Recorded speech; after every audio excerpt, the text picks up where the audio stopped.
Boa noite. Tudo bem com vocês? Espero que sim. Eu estou bem. Estou muito bem, na verdade. Hoje foi um dia muito gostosinho de ser vivido. Essas semanas têm sido muito maravilhosas, assim.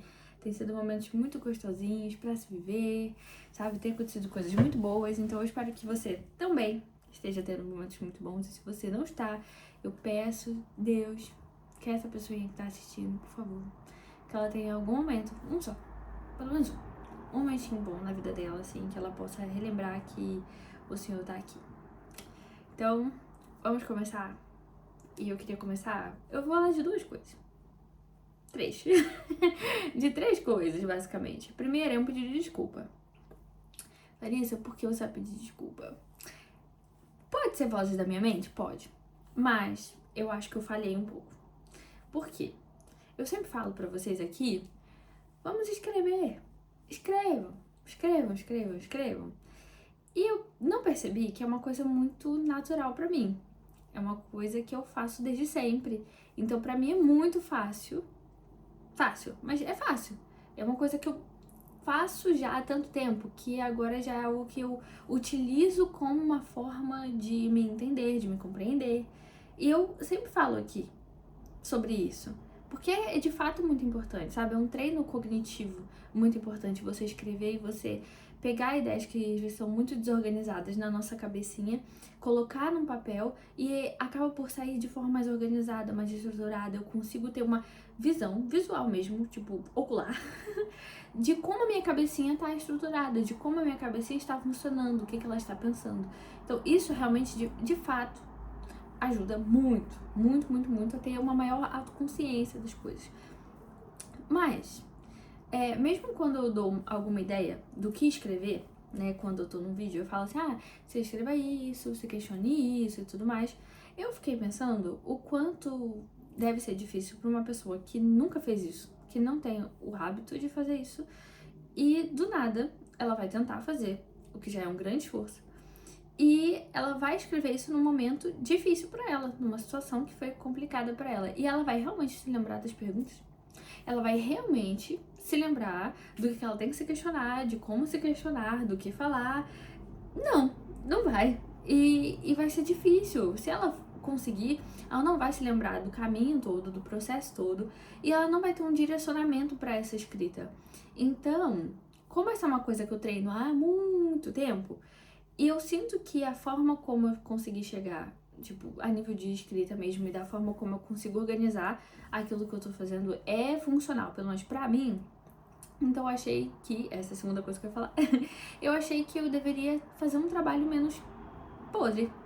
Que é, eu senti que eu tava fazendo um trabalho meio podre a nível de ajudar aqui. Que eu tava fazendo só escreva, isso é bom, isso é legal. Mas eu não tava de fato ajudando, sabe? De fato direcionando pra onde eu achava que dava certo comigo. Então, eu decidi que eu iria me redimir. E que eu iria fazer isso a partir de um PDFzinho que eu fiz, com as perguntas que eu faço, estruturado da forma que eu faço. Clarice, o que você acha importante se falar agora?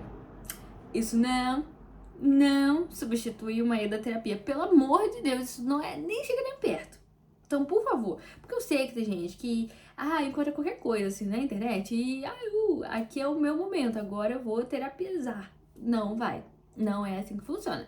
No máximo, dos máximos, assim, eu sempre me senti muito honradíssima se vocês fizessem isso, eu fico muito feliz.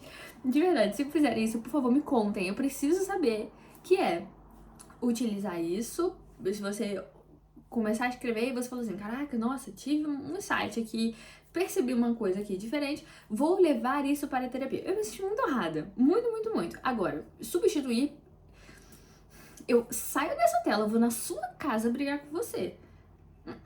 Isso não substitui um profissional adequado, vendo o seu caso, vendo o seu contexto, toda a sua vida e te direcionando para coisas que de fato você tem que fazer. Por favor. Porque assim, ali é uma coisa muito genérica, no sentido de que eu gosto de as coisas se afunilem. Então, eu ponho uma coisa genérica e eu vou afunilando da minha maneira. Só que aí que tá. Você pode ser uma pessoa que não tá muito bem trabalhada das ideias, aí você vai afunilando de uma maneira meio doida. Pode acontecer isso sim. Então, é bom ali pra você perceber, observar Observa, veja no papel o que a sua cabecinha está pensando.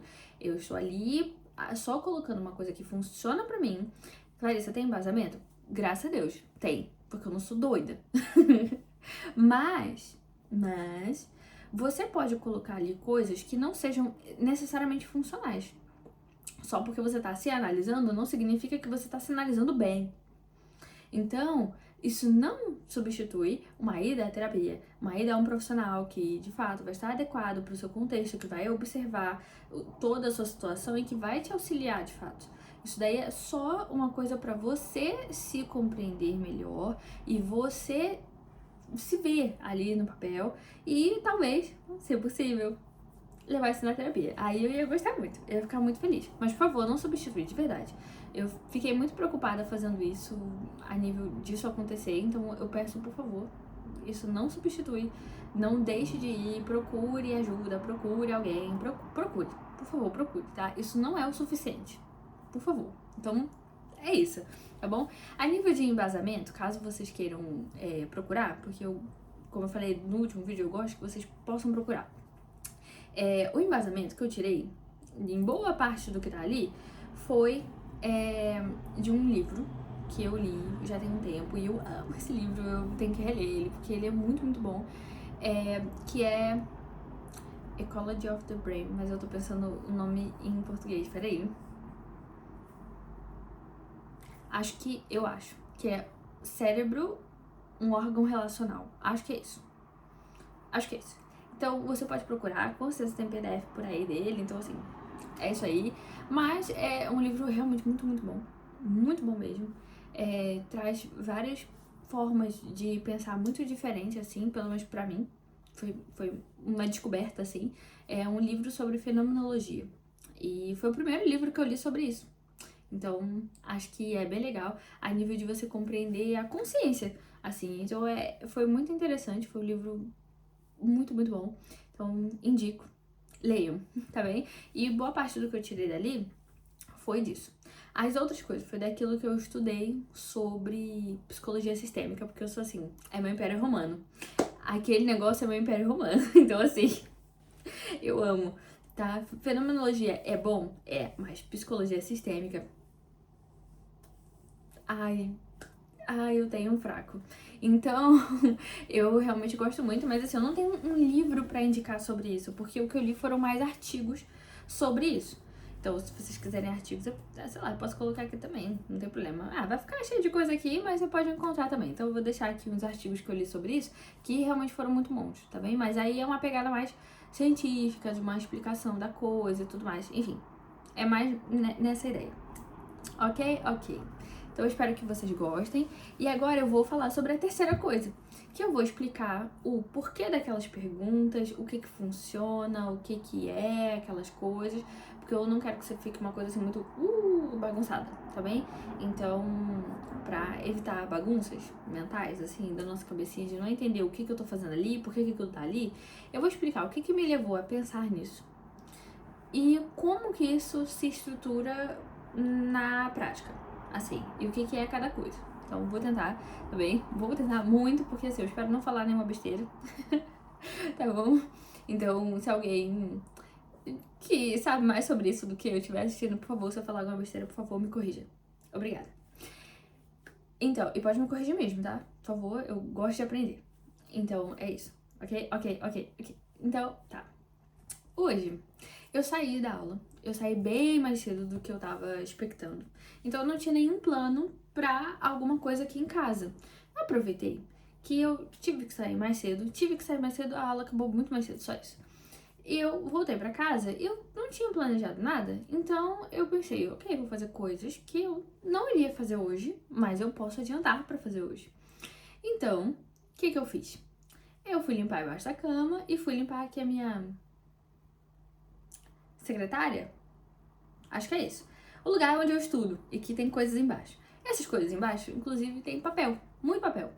Então, eu já tinha um tempão que eu tinha que mexer nesses papéis e tudo mais, então eu falei assim, hoje vai ser o momento. Vou aproveitar que eu não tinha nada planejado, então eu tenho esse tempo livre aqui. Então, eu vou fazer isso. Vou já tirar essas coisas. Fui mexer nos papéis. No meio desses papéis, eu encontrei um bilhete. um bilhete que eu tinha deixado. Tem cabelo na minha boca. Autenticidade, galera. É isso aí. Então, um desses bilhetes, ó, o bilhete que eu encontrei, foi que eu tinha feito há muito tempo atrás, uns meses atrás, pro meu ex-namorado. E o bilhete, cara, eu fiquei assim, meu Deus. Eu tinha escrito assim: desculpa te incomodar com a minha ansiedade. Já começa assim: desculpa por te incomodar com a minha ansiedade. Não vou voltar para casa hoje, para você ter o seu espaço. E eu me lembro que eu escrevi esse bilhete porque eu não queria mandar mensagem pra não incomodar. E eu realmente, eu juro pra vocês, que eu não pensei que o que eu tava fazendo era ruim. Eu realmente pensei que o que eu tava fazendo era uma coisa boa. Eu realmente pensei assim: eu estou respeitando o espaço do outro. Eu tô respeitando que eu tô incomodando, que eu tô sendo um problema, então eu preciso me afastar pra que essa pessoa tenha o espaço dela, porque eu estou incomodando com a minha ansiedade. E eu juro que eu não pensei em nenhum momento o quanto aquilo era ruim, danoso pra mim, o quanto eu estava me sentindo mal por uma pessoa estar incomodada com uma coisa que eu não conseguia controlar e que eu não queria na minha vida. Não era uma coisa que eu gostaria de ter, era uma coisa que acontecia sem querer e que eu estava efetivamente buscando melhorar isso. E o quanto aquilo incomodava uma pessoa e o quanto aquilo não deveria ser um motivo de briga, de raiva, de...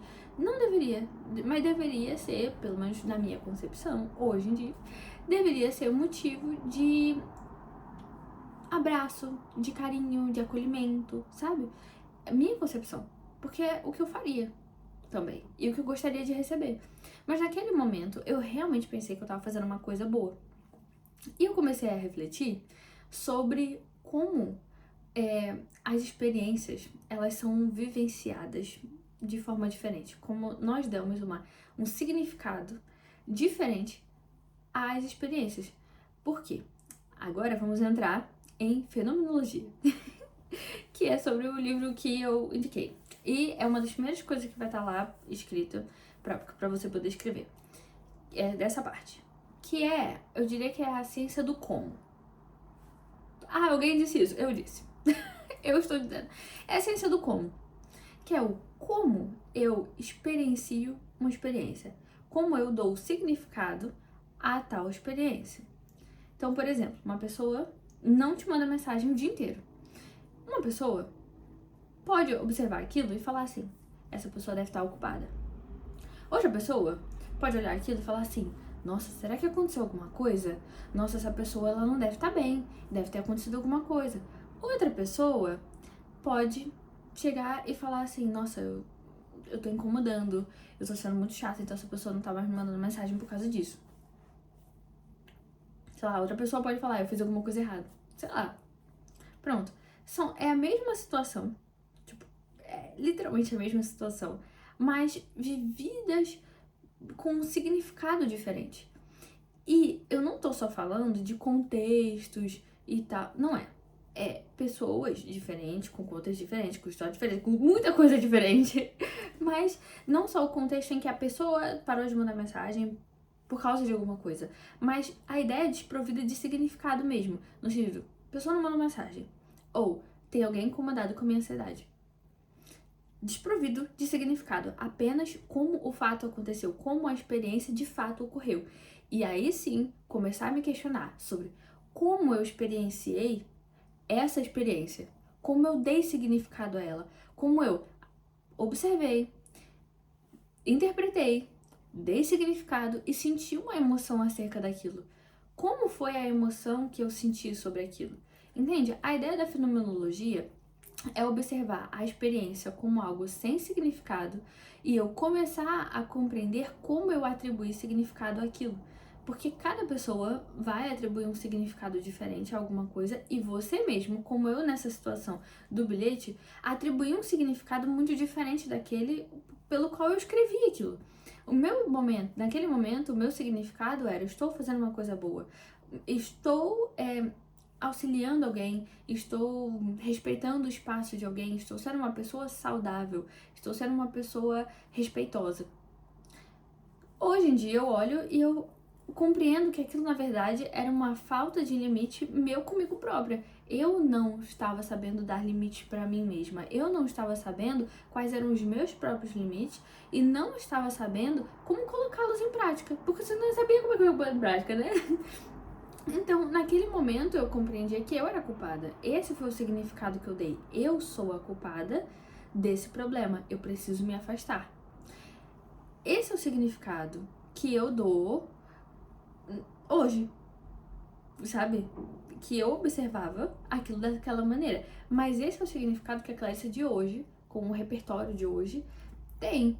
A Clarissa daquele momento, não. A Clarissa daquele momento realmente se sentia muito culpada. Eu hoje observo que a Clarissa se sentia culpada. E eu consigo perceber que não era uma questão de respeito, mas uma questão de permanência, uma questão de querer ser legal, sabe? De não querer parecer ser uma pessoa ruim, de sempre estar numa situação meio passiva da coisa e não uma pessoa que realmente, efetivamente dizer: stop, isso não tá legal, isso não está bom pra mim. Mas ficava constantemente se preocupando com o outro. Então a fenomenologia, no resumão, é isso. É você observar a experiência e você ver que significado você deu àquela experiência. E depois a gente começar a pensar sobre como eu experienciei isso, no sentido de como meu corpo reage a isso, como foi a primeira vez que eu senti essa emoção, como foi isso, entende? É a ciência do como. Como? Essa é a pergunta, é o como. Depois, eu gosto de me questionar sobre a psicologia sistêmica, que assim, ai, meu afé. Então, que é, a ideia é que você faz parte de um sistema. Um sistema social, um sistema familiar, um sistema estruturado, em que cada um tem um papel. E você é como se... Eu vou explicar isso. É como se você estivesse num palco e você, em cada momento naquele palco, ocupa um papel. E em cada palco, entende? Você não é uma coisa só. Você é vários personagens que ocupam um papel em um determinado palco. Tipo isso. A ideia é mais ou menos essa. E eu gosto de pensar sobre qual é o meu papel quando eu penso isso. Qual é o meu papel quando eu reajo dessa forma? Quem eu estou atuando nesse momento? No sentido de que, vou dar uns exemplos aqui, mais práticos para entender, porque a ideia da psicologia sistêmica é meio fora da casinha, às vezes. Mas eu juro que faz muito sentido. Imagina uma situação bem ruim. Imagina uma mãe. E essa mãe, ela tá casada com o marido dela, e o marido dela é uma pessoa muito agressiva, sabe, no casamento, assim. E ela tem uma ideia. Eu não vou me separar. Por quê? Por que eu não vou me separar? Porque eu sou responsável por garantir que os meus filhos vão estar bem. Então ela coloca assim: eu não vou me separar pelos meus filhos. Primeiro pensamento. Esse pensamento vem de onde? Vem de uma ideia de que ela ocupa um papel no relacionamento entre os pais, ela, os filhos, em que ela é responsável por manter aquela unidade familiar e por manter aquele ambiente. A gente pode pensar sobre várias coisas, sobre como a gente tem uma dificuldade em despermanecer. A gente gosta da permanência, mesmo quando ela é dolorosa, porque às vezes é mais fácil se manter em um lugar ruim do que não saber para onde eu vou, de pensar muito negativamente sobre para onde eu posso ir, também é uma opção. Mas a ideia aqui que eu quero pensar mais é na ideia sistêmica da coisa, sobre como muitas vezes nós aprendemos coisas com a nossa família, a nossa família é muito, sobre como pessoas próximas, sobre estruturas sociais que a gente vive ao nosso redor. Então a gente começa a aprender sobre quem nós somos, entende? O sistema molda a nossa identidade. E isso é difícil, é muito difícil. E eu queria, como eu sempre jogo uma coisa bíblica aqui, Queria dar o exemplo de Maria Madalena. Gente, Jesus expulsou 7 demônios daquela mulher. A menina deveria estar, assim, caótica. Então você consegue imaginar como a sociedade, como a estrutura dela via ela e como ela mesma deveria se ver e como Jesus ele muda esse significado e para ela o significado das coisas, fenomenologia, muda muito. E como aquilo estruturalmente muda a partir do momento que ela decide mudar, que ela começa a se questionar e que ela de fato muda o papel dela dentro de uma estrutura, um sistema que dizia que ela era uma coisa, que ela era de um jeito, que acreditava que ela e reforçava aquele comportamento dela, porque você é isso. Você não tem a possibilidade de ser outra coisa, de estar vivendo o momento, entende? De ser apenas um papel em um palco, mas pode ser outro. Não, você é. A estrutura do sistema diz que você é alguma coisa.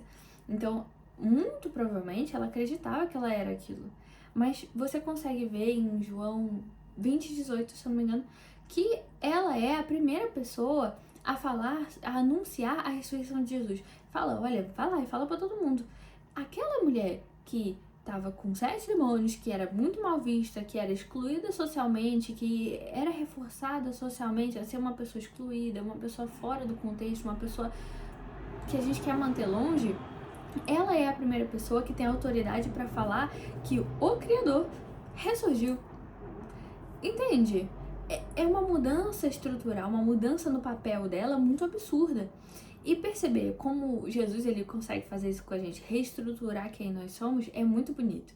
E eu queria trazer isso na ideia de como você deve refletir sobre si mesmo também, que é você tá em um sistema.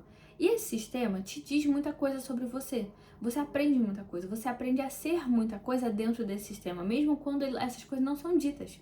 Então imagine essa mulher, nesse caso, ela pode ter aprendido dentro de casa, não exatamente porque pode também ser isso, sabe, de, não, vivi em um ambiente em que a minha mãe sofria muita violência.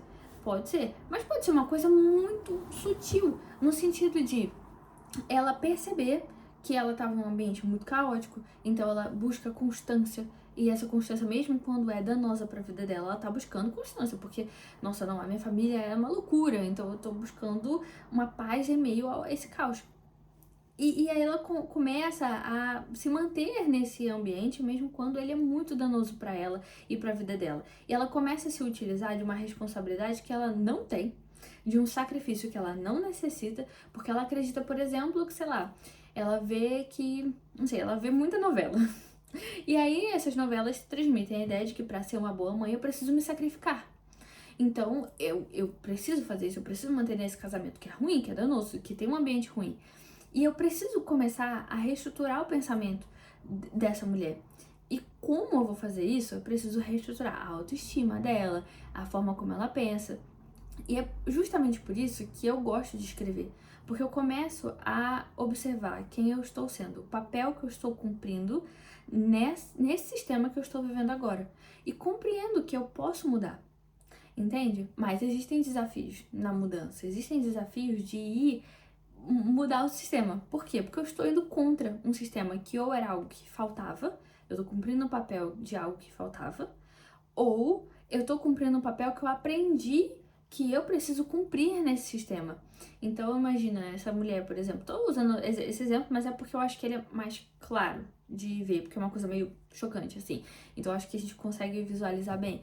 Eu aprendi que sei lá, me faltava muito constância, me faltava muito uma família estruturada, então eu não quero que meus filhos sofram isso.